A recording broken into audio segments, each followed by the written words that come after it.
तो बेटा हम बात कर रहे थे 3D इमेजिनेशन स्ट्रक्चर की, यानी कि 3D की। If you seen in A periodic table, अब ये तो मुझे पता नहीं आपके घर पर लगी हुई है कि नहीं है, ठीक है। अगर मैं उसमें देखूं तो द एलिमेंट आपने देखा होगा उसके अंदर कि the element scandium to zinc जो है, ठीक है, स्कैंडियम से लेके जिंक तक जो है अ, उनका एटॉमिक नंबर होता है। अगर मैं स्कैंडियम की बात करूं तो स्कैंडियम Z इक्वल टू होता है 21, यहाँ से लेकर के जिंक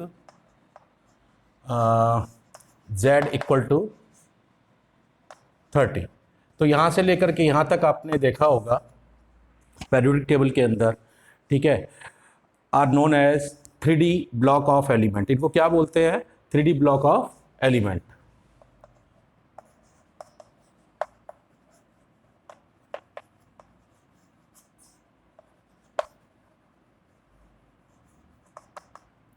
क्यों बोलते हैं इनको 3D ब्लॉक ऑफ एलिमेंट? क्योंकि first row of d block होती है, ठीक है। सेंस क्या है इसका कि first row of d block, because have the first of the possible d subshells of progressively filled, right. इन्हीं को हम बोलते हैं ट्रांजिशनल एलिमेंट सीरीज। क्या बोलते हैं बच्चों? इसी को बोलते हैं ट्रांजिशनल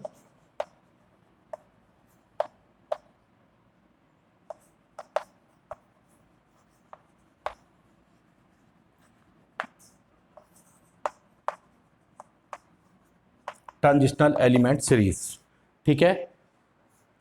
तो इसके बारे में आप अच्छी तरह जानते हो, और आप जानते होंगे कि LIN एक, इनके नीचे भी जो है आपने देखा होगा कभी कभी इनकी या तो नाम लिखा होता है या इनकी फिजिकल स्टेट, जैसे BCC है, SCP है, किस टाइप का। तो बात सॉलिड की, चूंकि ये सारे सॉलिड्स हैं, और सॉलिड क्या है कि अपना एक फिक्स पैटर्न में जो है क्रिस्टलाइज होता है, आप सब जानते हैं। तो सॉलिड क्या है कि फिक्स पैटर्न में जो है क्रिस्टलाइज होता है।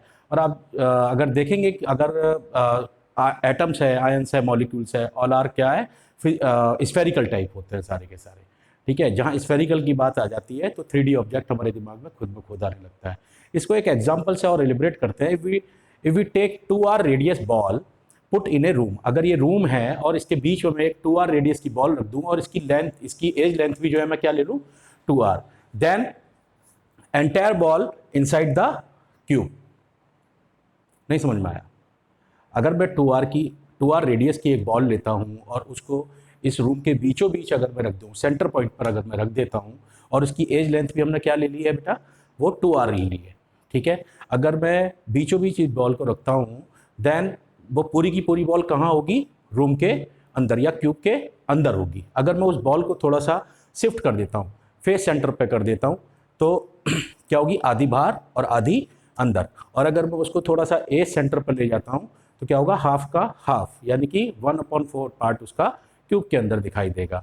और अगर मैं उसको थोड़ा सा और खिसका देता हूँ, ठीक है, सेंटर पर ले जाता हूँ, तो वो क्या होगा, 1/8 पार्ट में दिखाई देगी। कहने का सेंस यहाँ पर ये है कि जो भी कॉन्स्टिट्यूएंट पार्टिकल हैं, चूँकि वो स्फेरिकल टाइप के होते हैं, जिनकी बात मैं कर रहा हूँ, atoms, ions, molecules spherical type के होते हैं, और क्यूब में, ठीक है, वो किस पोजिशन पर रखे हुए हैं, ठीक है, उसके सेंस में उनके कंट्रीब्यूशन को काउंट किया जाता है, राइट। अब यहां पर एक क्वेश्चन आता है कि कोई भी गिवन सब्सटेंस है, अगर कोई भी गिवन सब्सटेंस है, ठीक है, वो किस फेज में जो है एग्जिस्ट करता है, ठीक है। तो आप सब जानते हैं कि वो तीनों फेजेस में एग्जिस्ट करेगा, ठीक है, तीनों फेजेस के अंदर एग्जिस्ट करता है, ठीक है। सॉलिड में भी करेगा, लिक्विड में भी करेगा, और आपका गैस में भी करेगा। तो एक जरा बेटा छोटा सा एक नोट डाउन कर लो, जरा छोटा सा नोट लगाइए। एक any given substance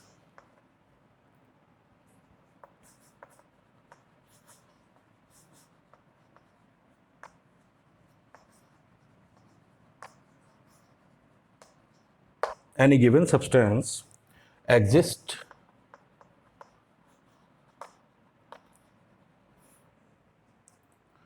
in solid, liquid,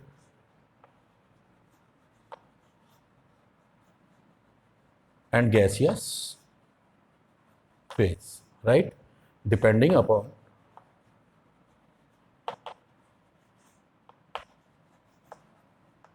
अब क्वेश्चन आता है कि कोई भी given substance solid, liquid and gases phase के अंदर जो है एग्जिस्ट करेगा, परंतु वो डिपेंड किसके किसके ऊपर होगा, two opposite type of tendency, ठीक है, depending upon the magnitude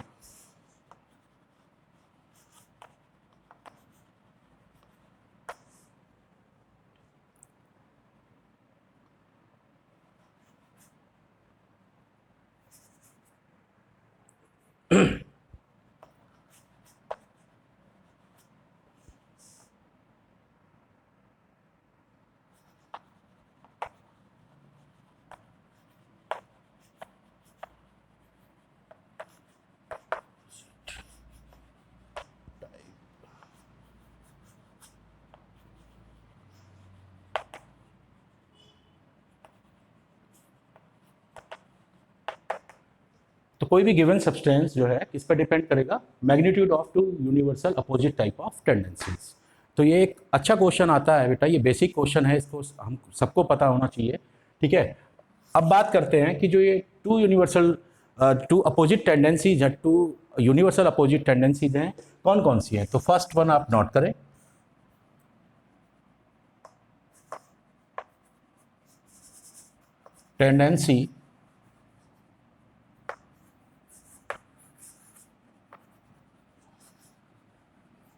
tendency of mutual attraction,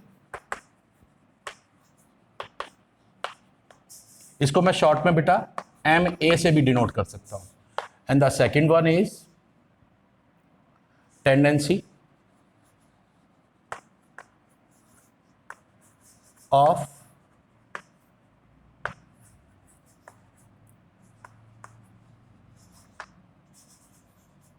escape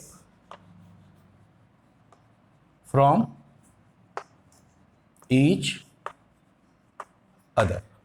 तो ये दो टेंडेंसीज हैं, ठीक है, जिनके ऊपर ये पता लगेगा हमें कि कब गिवन सब्सटेंस से सॉलिड बनेगा, कब लिक्विड बनेगा और कब गैस बनेगा, राइट। तो in present chapter we will discuss about the possibilities. First possibilities जो है,